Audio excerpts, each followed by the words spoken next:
Voici la deuxième partie du chapitre sur les matrices. On a vu l'addition et la multiplication par escalaire. Maintenant, on va définir le produit de deux matrices. Ça va être moins intuitif.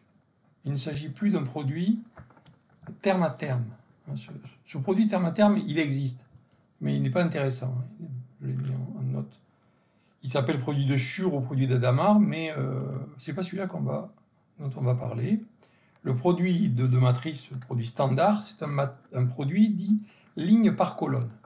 On a deux matrices A et B. Voilà la matrice A que j'ai placée ici, matrice B ici, et le résultat va être là.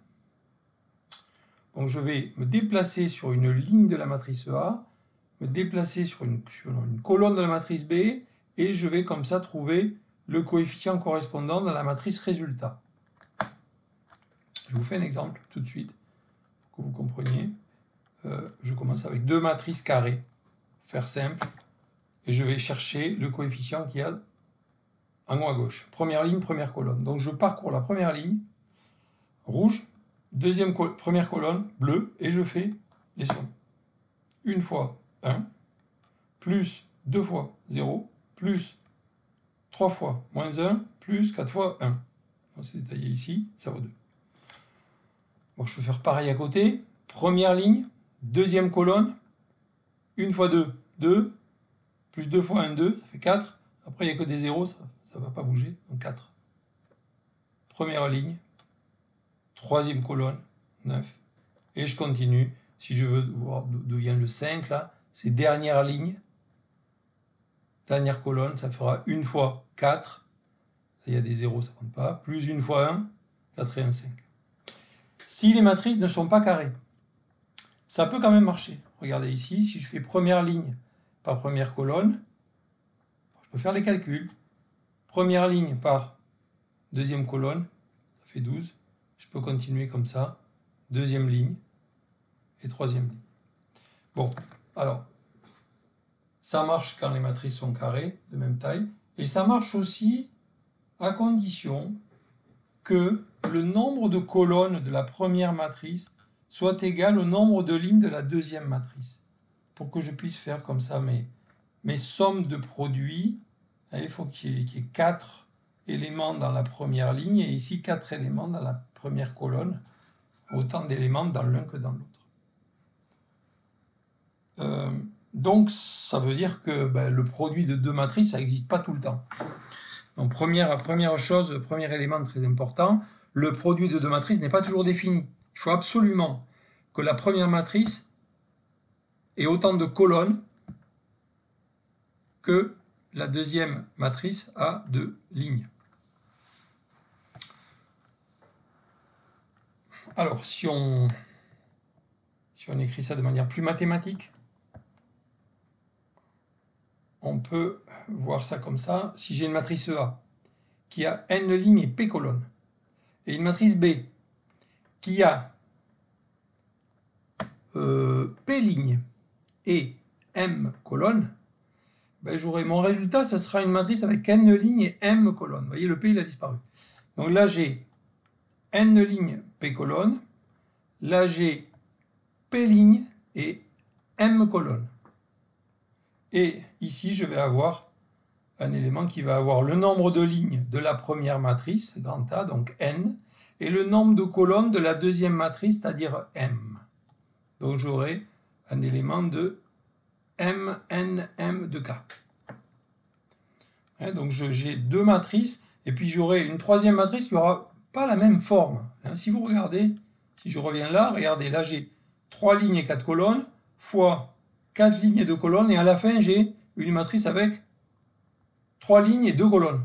C'est-à-dire ni la forme de la première, ni de la deuxième. Vous voyez, c'est quand même très particulier. Donc la forme des matrices est très importante. Bon, si on veut écrire la formule, on peut le faire. Pour dire que comment je fais pour trouver le CIJ qui est là.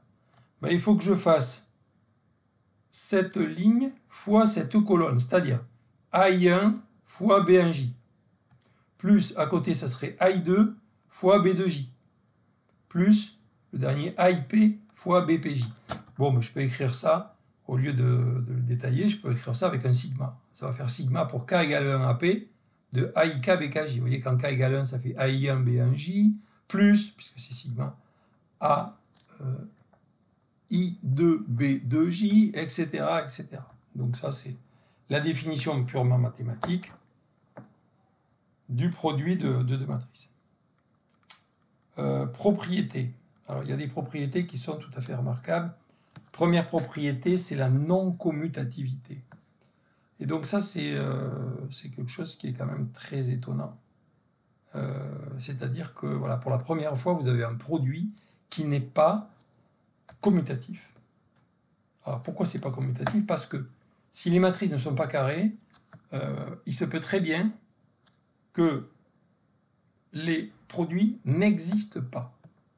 Vous pouvez très bien avoir l'un qui existe et pas l'autre, ou le contraire, ou aucun des deux d'ailleurs. Bon, voilà. Les résultats ne sont pas égaux parce que déjà, ils n'existent même pas les résultats, on ne peut même pas les calculer. Même si on peut calculer les deux résultats, on pourrait se dire, oui d'accord, c'est un problème de taille, de matrice, bon voilà. Mais non, même si on prend des matrices carrées, même si les deux produits existent, eh bien en général les matrices ne sont pas égales. Elles ne sont pas égales parce que ça peut être des problèmes de forme, ça peut être des problèmes de contenu.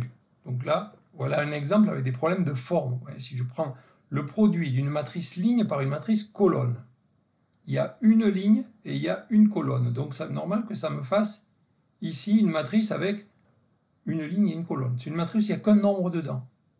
Si je fais le produit dans l'autre sens, cette matrice-là, elle a 3 lignes, celle-là, elle a 3 colonnes.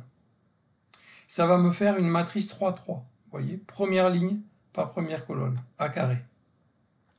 Première ligne par deuxième colonne, paf, AB, AC, etc., etc. Donc là, vous avez les deux produits AB et BA qui existent, mais ils n'ont pas la même forme. Donc, il n'y a pas, commutativité. AB n'est pas égal à BA. Donc ça, c'est la règle générale. Ça ne veut pas dire que ça n'arrive jamais, mais quand ça arrive, c'est tout à fait exceptionnel. Donc, première chose qui ne marche pas, c'est la commutativité. C'est quelque chose à quoi on est tout à fait habitué, parce que jusqu'à présent, dans tous les calculs qu'on faisait, quand il y avait un produit, c'était commutatif. Là, c'est plus le cas. Donc il va falloir se méfier, parce que c'est pas du tout évident d'y penser.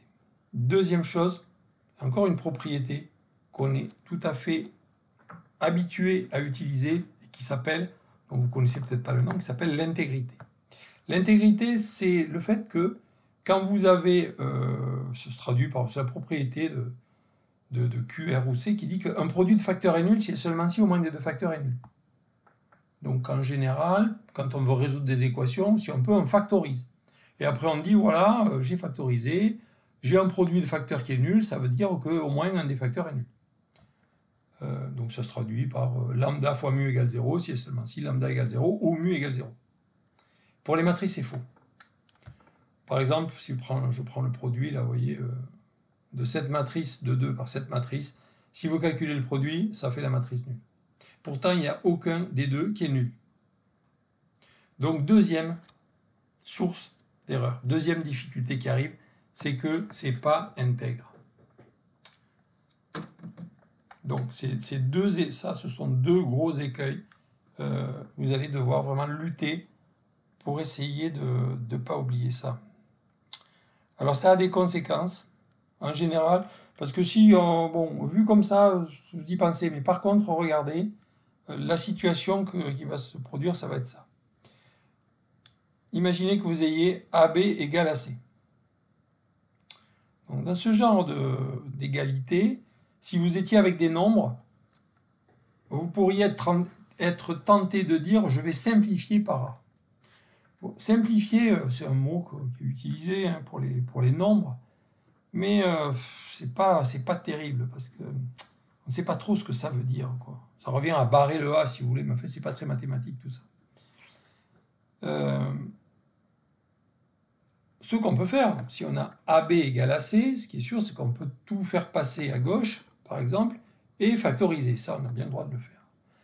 AB moins AC, ça sera A facteur de B moins C. Ça, c'est juste. Et donc, j'aurai A facteur de B moins C égale la matrice nulle, puisque j'ai tout fait passer à gauche. Et donc là, je me suis ramené au cas où j'ai un produit de deux matrices qui est nul. Le problème, c'est que ce n'est pas intègre. Donc, je ne peux pas en déduire, même si je sais que A n'est pas nul. Même si je sais que A n'est pas nul, je ne peux pas en déduire que B moins C est égal à 0, est nul. Il se peut très bien que le produit soit nul sans que ni A soit nul, ni B soit égal à C. Donc, voilà, méfiance. Dans ce cadre-là, c'est quelquefois, au début, c'est difficile de résister. Hein, et quand on a ça, d'en déduire directement B égale C, quelquefois en disant oui, j'ai bien vu que la matrice A n'était pas nulle, donc, mais non, ça ne suffit pas. Même si la matrice A n'est pas nulle, je n'ai pas le droit d'en déduire que B égale C. Ça ne marche pas. Voilà, donc, on a défini le produit, hein, ça c'est vraiment un point très important, ça va servir tout le temps. Le produit est avec ces deux propriétés, en fait c'est des propriétés qui ne marchent pas, c'est des choses qui ne marchent plus. Donc essayez d'être vigilant là-dessus.